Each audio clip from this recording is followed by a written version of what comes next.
Primeira carta de Pedro, capítulo 1, do verso 18 ao verso 21. Você achou na Bíblia? Primeira de Pedro, capítulo 1, verso 18 ao verso 21. A palavra de Deus diz assim: sabendo que não foi mediante coisas corruptíveis, como prata ou ouro, que fostes resgatados do vosso fútil procedimento, que vossos pais vos legaram, mas pelo precioso sangue, como de cordeiro sem defeito e sem mácula, o sangue de Cristo, conhecido com efeito antes da fundação do mundo, porém manifestado no fim dos tempos, por amor de vós, que por meio dele tendes fé em Deus, o qual ressuscitou dentre os mortos e lhe deu glória, de sorte que a vossa fé e esperança estejam em Deus. Amém. Pai amado, obrigado pela oportunidade de estarmos aqui mais uma vez e agora com o privilégio de ouvir a Tua palavra. Palavra que nos alimenta, que nos fortalece, que nos dá verdades que libertam, Pai.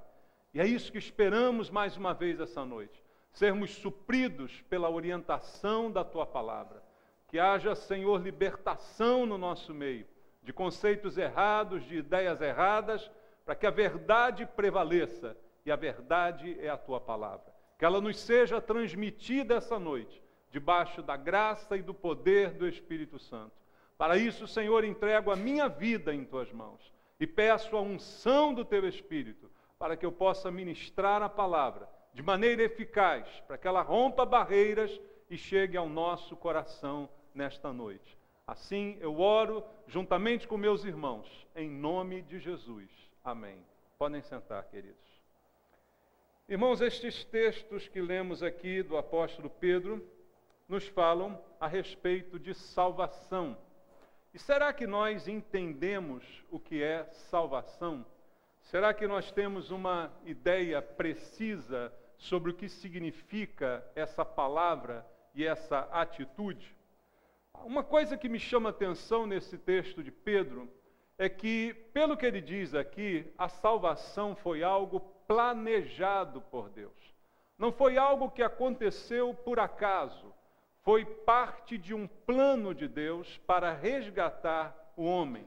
E se nós pensarmos com cuidado, tudo aquilo que é planejado, irmãos, tudo aquilo que é bem pensado, ele é feito com mais cuidado, é feito de maneira melhor, não é?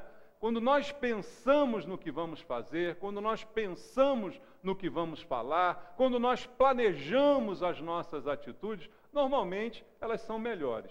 Isso tanto se aplica para o bem quanto para o mal. Às vezes a pessoa, para fazer o mal, ela também planeja, ela premedita aquilo que vai fazer. Muitos crimes são cometidos dessa forma, de forma premeditada. Foi pensado, foi estudado, e aí até foi bem feito, mas foi bem feito para o mal.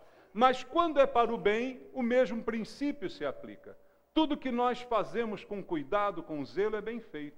E o nosso Deus faz tudo bem feito, irmãos. Faz tudo com cuidado, e a salvação do homem não foi algo impensado ou algo feito de qualquer maneira.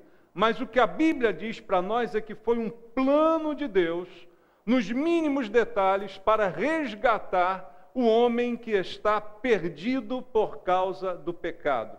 Segundo diz Pedro aqui no versículo 20 que nós lemos, ele diz assim: conhecido, falando sobre Jesus, o sangue de Jesus, como ele termina no versículo 19, ele continua dizendo, conhecido com efeito, antes de quê? Da fundação do mundo. Ele diz, Jesus já existia antes da fundação do mundo, porém, manifestado no fim dos tempos por amor de nós. Ou seja, o plano de Deus de salvação em Jesus, que já existia antes do mundo ser fundado, já estava programado, planejado para o tempo certo, por amor de Deus, como diz a Bíblia, Deus amou ao mundo de tal maneira que deu seu Filho unigênito para que todo aquele que nele crê não pereça, mas tenha a vida eterna. De uma maneira programada, muito tempo antes, como diz Pedro, antes da fundação do mundo. Então, Veja como isso mostra um plano de cuidado, de amor, de zelo de Deus por nós. Um homem que ele criou e que ele já sabia de antemão que mesmo tendo criado com perfeição, aquele homem o iria trair, o iria mentir e tentaria enganá-lo, tentaria desobedecê-lo. E mesmo assim, Deus já tinha um plano de antemão preparado para esta realidade que ele já conhecia e sabia que iria acontecer. Então veja o cuidado de Deus ao preparar um plano para resgate de um homem que não merece ser resgatado. Porque o homem, criado por Deus com todo carinho e conforto, decide deliberadamente pecar e desobedecer a Deus. Mas isso não faz com que Deus o abandone e o entregue à própria sorte. Ele recebe sim um castigo, uma punição, mas ao mesmo tempo Deus já está e tem um plano preparado para resgatar esse homem perdido. E o que diz a palavra de Deus é que Deus se dispõe a pagar um alto preço pelo resgate desse homem. Também é mencionado por Pedro no versículo 18.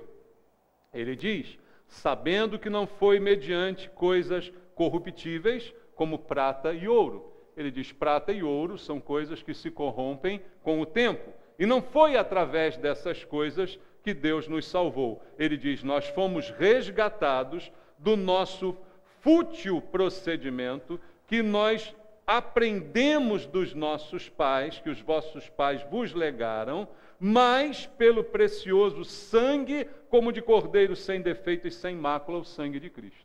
Ele diz: o que nos resgatou, o que pagou o preço do nosso resgate. Por que um resgate? Porque você é prisioneiro do pecado. Porque você vive no pecado e por isso se torna prisioneiro dele. E aí, aprisionado, você precisa ser liberto. Mas para que seja liberto, um resgate tem que ser pago pela sua vida.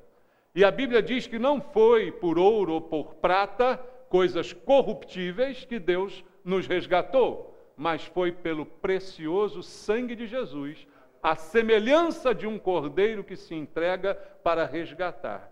Então, assim Deus define o plano de salvação em relação ao homem. E no versículo 21, que por meio dele tendes fé em Deus, o qual ressuscitou dentre os mortos e lhe deu glória, de sorte que a vossa fé e esperança estejam em Deus. Todos os benefícios recebemos de Jesus: a salvação, o resgate pelo plano, pelo sangue, que paga o preço da nossa libertação, para que agora dele também vamos receber fé, e a glória de Deus se manifestará em nós, e a esperança nascerá em nosso coração por causa de Jesus. Veja como Pedro resume aqui o plano de Deus para a salvação do homem e o coloca desde antes da fundação do mundo. É importante nós entendermos isso. Por quê? Como tudo que é planejado e é bem feito e feito por Deus de forma excelente, o plano da salvação é o único que pode nos salvar, porque foi algo planejado por Deus. O homem não consegue salvar-se a si mesmo, não consegue se salvar sozinho. Deus providenciou um meio para que o homem seja salvo, é o que me diz a Bíblia. E esse plano é perfeito e, como diz Pedro, antigo. Quero ler com você lá no início da sua Bíblia, no livro de Gênesis, o momento da queda do homem no capítulo 3. No capítulo 3, no versículo 6 e versículo 7, a Bíblia diz assim: vendo a mulher que a árvore era boa para se comer, agradável aos olhos, e árvore desejável para dar entendimento, tomou-lhe do fruto e comeu, e deu também ao marido, e ele comeu. Consequência, versículo 7.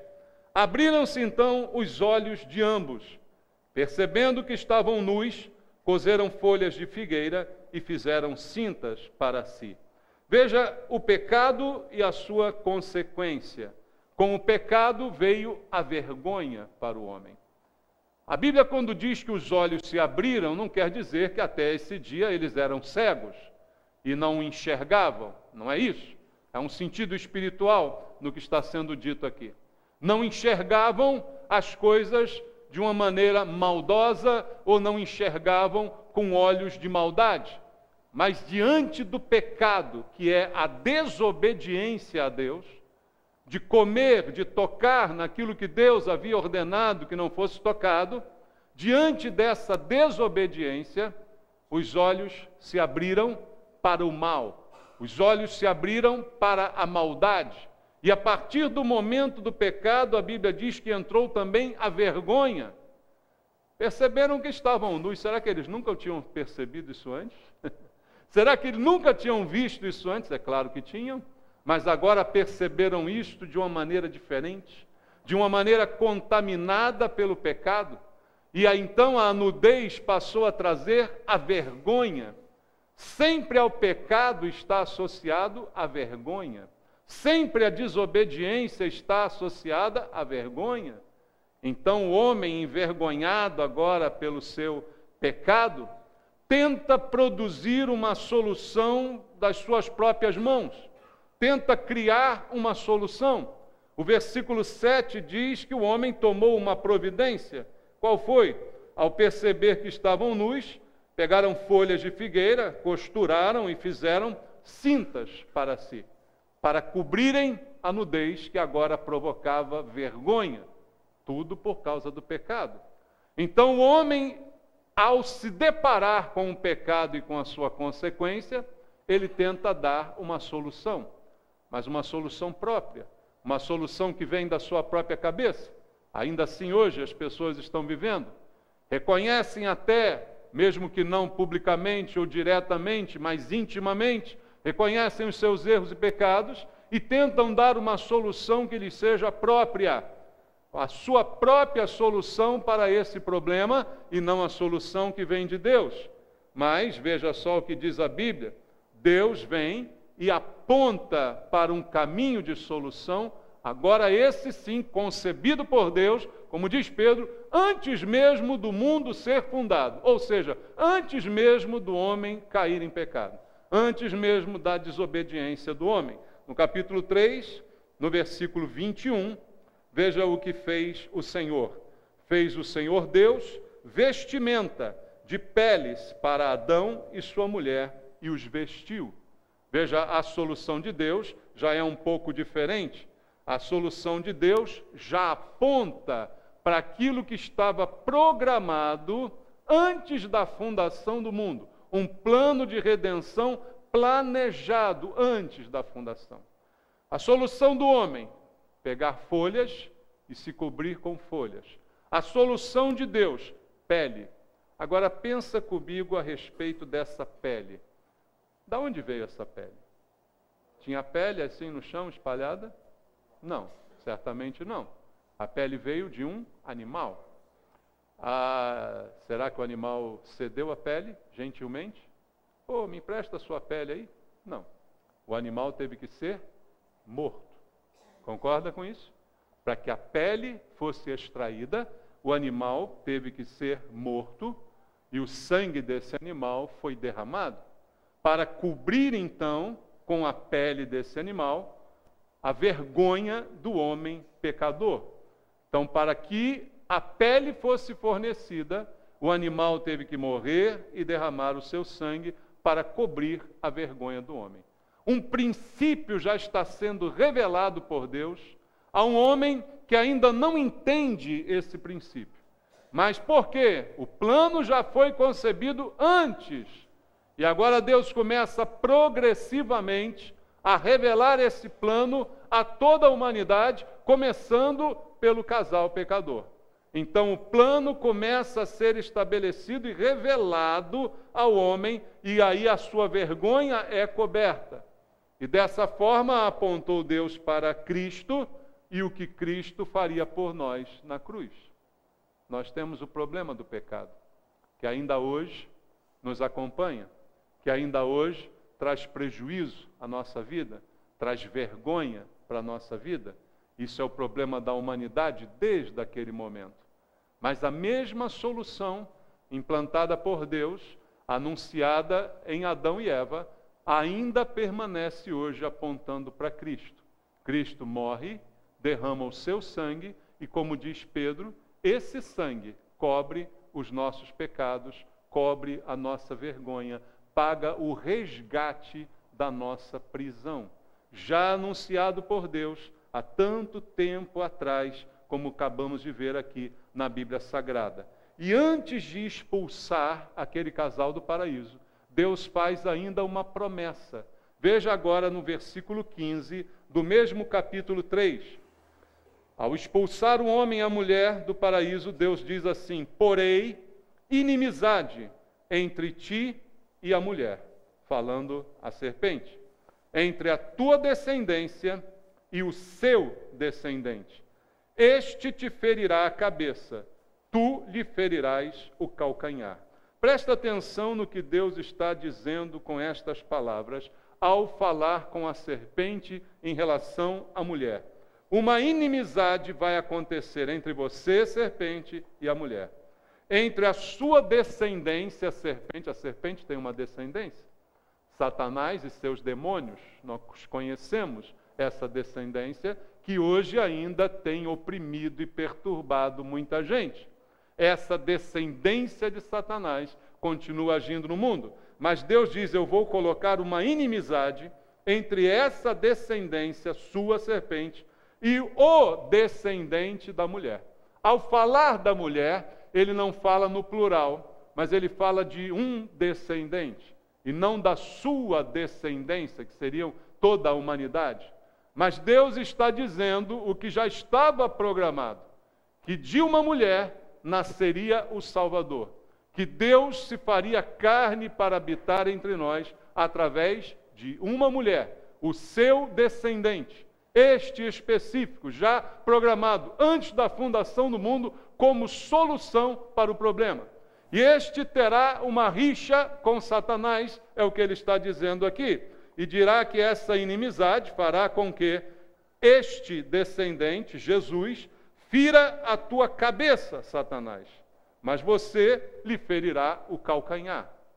Uma ferida no calcanhar não é mortal, mas uma ferida na cabeça é mortal.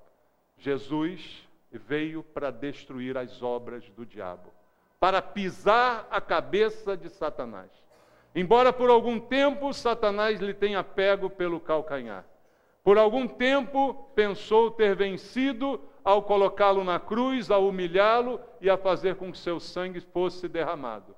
Mas esta era exatamente a vitória programada por Deus. O sangue derramado para o resgate da humanidade.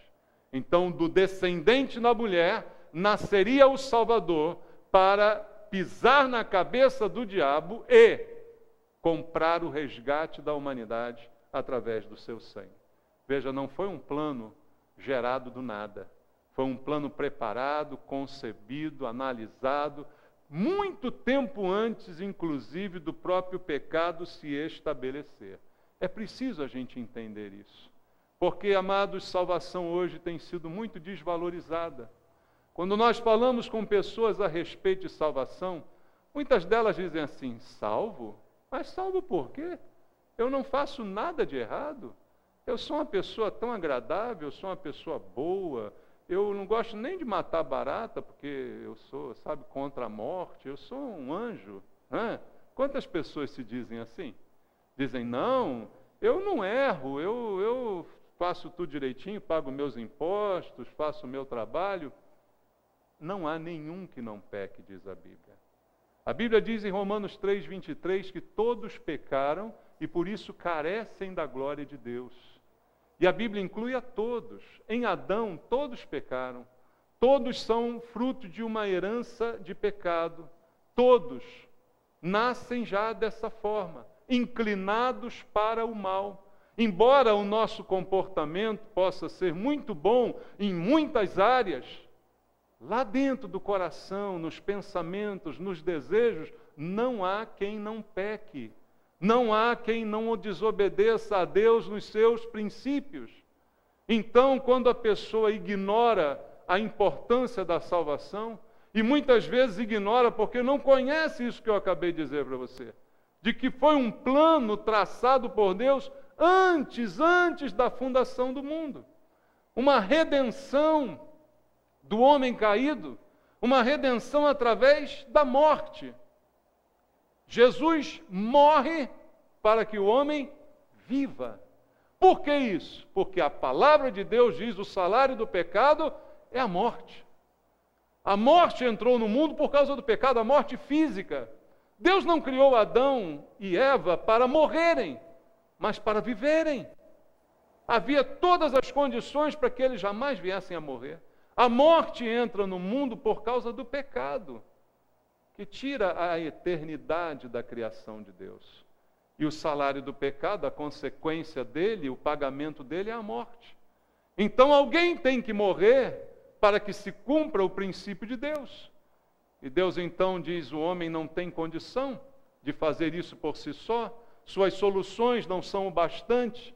Então Deus diz: eu mesmo vou morrer pelo homem, por amor a esse homem que eu criei, que apesar de ter pecado e me desobedecido, eu não quero abandonar, mas eu quero resgatar e salvar. Eu quero morrer por esse homem. E aí então a lei ser cumprida, houve uma morte que substituiu aquilo que eu merecia. Quem tinha que ter morrido era eu, mas quem morreu foi ele em meu lugar. Esse é o princípio da salvação, planejada antes de tudo. Leia comigo aí Apocalipse capítulo 13. Veja, esse assunto está em toda a Bíblia Sagrada. Apocalipse capítulo 13, versículo 8. Apocalipse capítulo número 13, verso 8, diz assim: adorá-la-ão todos os que habitam sobre a terra, aqueles cujos nomes não foram inscritos no livro da vida, do Cordeiro, que foi morto desde a fundação do mundo. Veja como o Apocalipse diz: a morte do Cordeiro não foi só no dia que Jesus morreu na cruz, mas ele se refere à fundação do mundo para dizer que ela já estava planejada e programada lá no início de todas as coisas. E as pessoas que não entendem e recebem isso, no futuro adorarão a besta, como diz o texto. Porque não se entregaram, não se renderam ao amor manifesto por Deus, planejado cuidadosamente por Deus, logo depois ou antes da fundação do mundo. Tudo isso para Deus aconteceu naquele momento. Porque para Deus, irmãos, não existe tempo nem espaço. Nós é que somos limitados por tempo e espaço. Deus não é limitado por tempo e espaço. Deus não está na linha do tempo como um componente dela, mas está fora dela. Para Deus todas as coisas são ao mesmo tempo. Por isso que o nome de Deus é Eu Sou. É o ser eterno em todo o tempo. E esse plano de Deus foi concebido antes de tudo, planejado antes de tudo, porque Deus não é surpreendido como nós.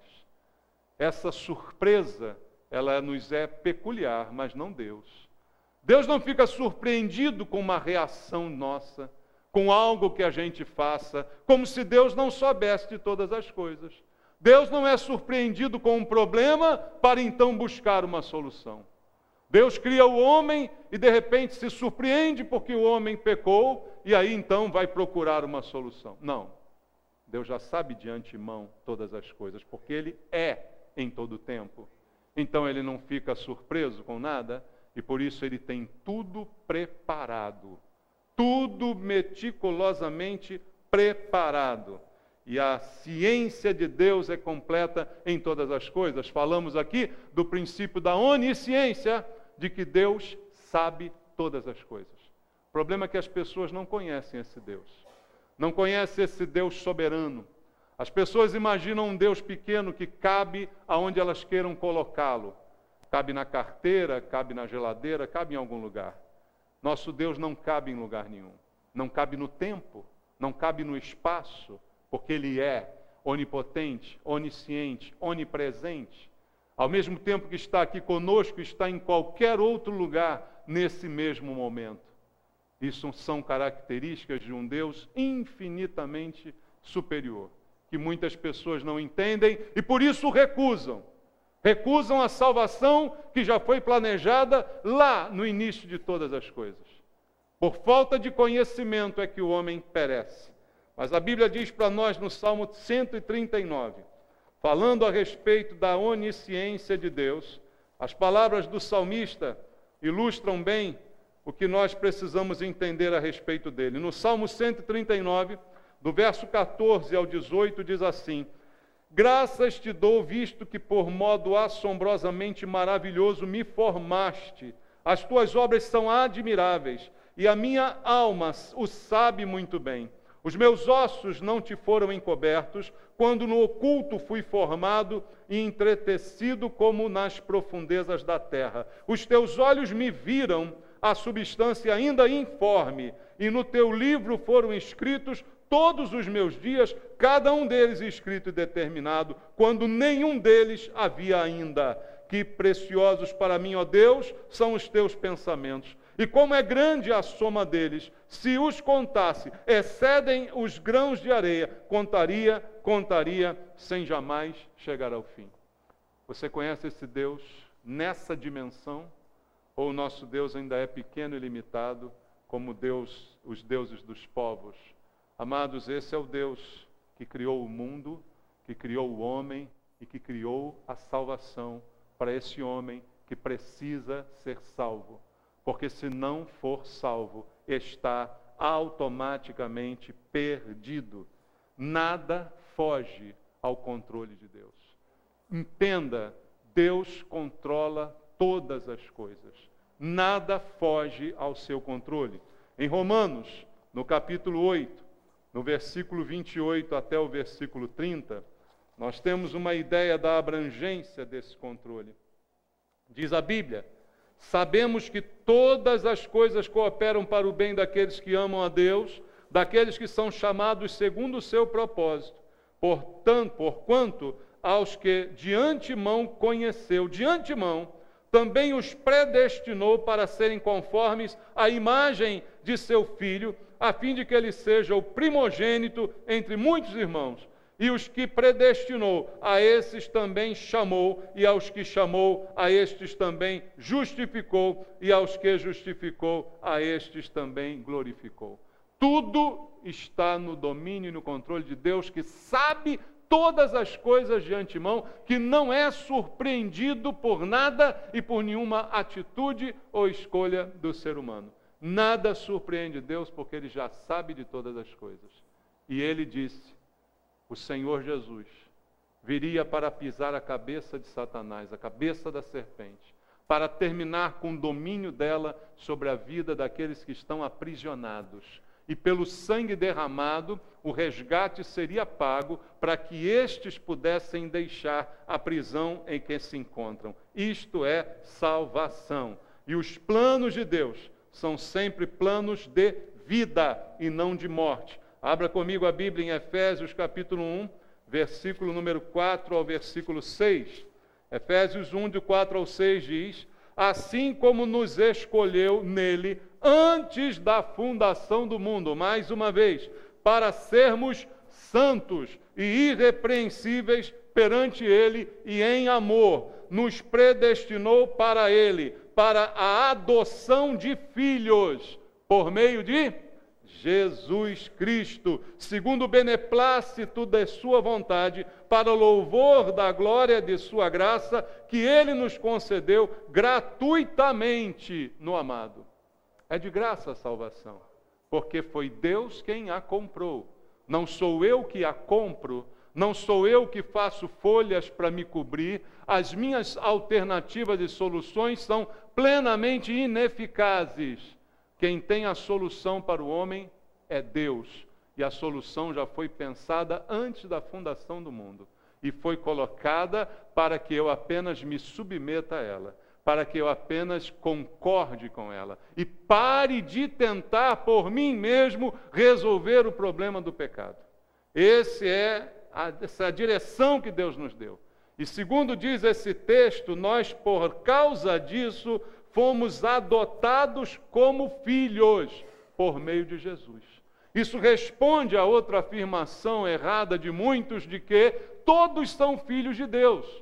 Não, isso é mentira. Todos são criaturas de Deus, todos foram criados por Deus.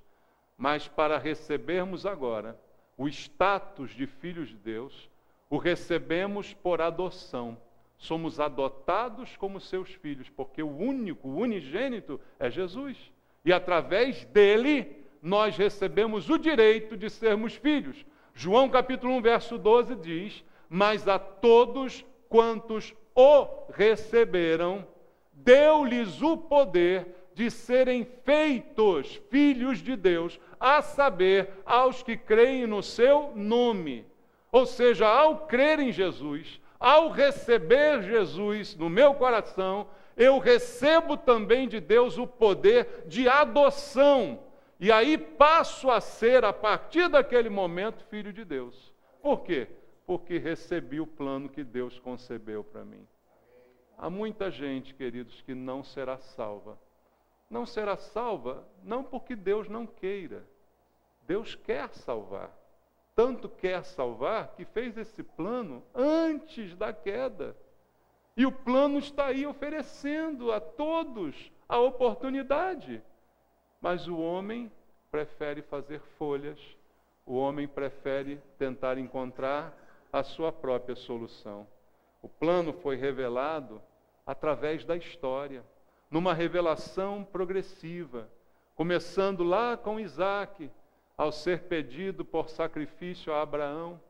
O plano vai sendo revelado em cada cerimônia do Antigo Testamento, em cada sacrifício apresentado no Antigo Testamento. O plano vai sendo revelado para o homem daquela época, até na mobília do tabernáculo, que é minuciosamente descrita por Deus.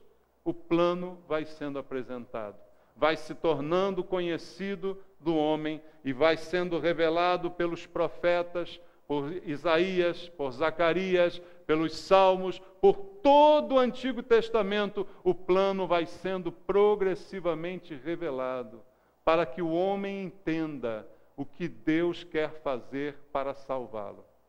A história da nossa vida não é o que eu vou fazer para ser salvo, mas é o que Deus fez por mim para que eu seja salvo.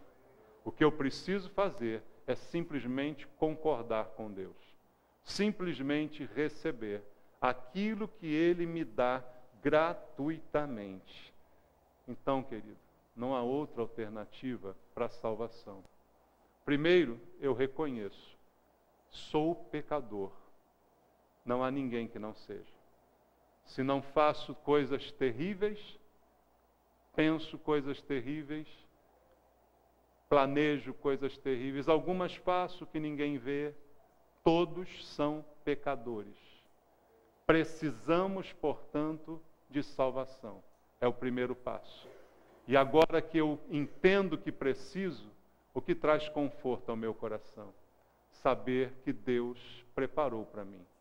Antes da fundação do mundo, o plano foi feito e foi concretizado no dia que Jesus na cruz, morrendo, disse: está consumado. Por que Jesus deu essa palavra? Está consumado. Porque naquele dia era o cumprimento de tudo aquilo que foi programado. Jesus diz: está consumado. E entrega, rende, como a Bíblia diz, o seu espírito. E agora o que eu preciso fazer? Render a minha vida a Ele. Ele se rendeu na cruz. E agora eu me rendo a Ele. Reconheço que preciso. Reconheço que não há outro caminho, não há outro meio, que não há nada que eu possa fazer. E a Bíblia diz: eu preciso fazer isso publicamente. Não dá para ser escondido, não dá para ser no secreto. Essa confissão é pública. A Bíblia fala, é diante dos homens, é um ato de compromisso, é um ato deliberado de compromisso da nossa parte, que precisa ser divulgado e público. E o que é preciso fazer é dizer: eu quero, eu concordo, eu me rendo, eu me submeto. Vamos orar.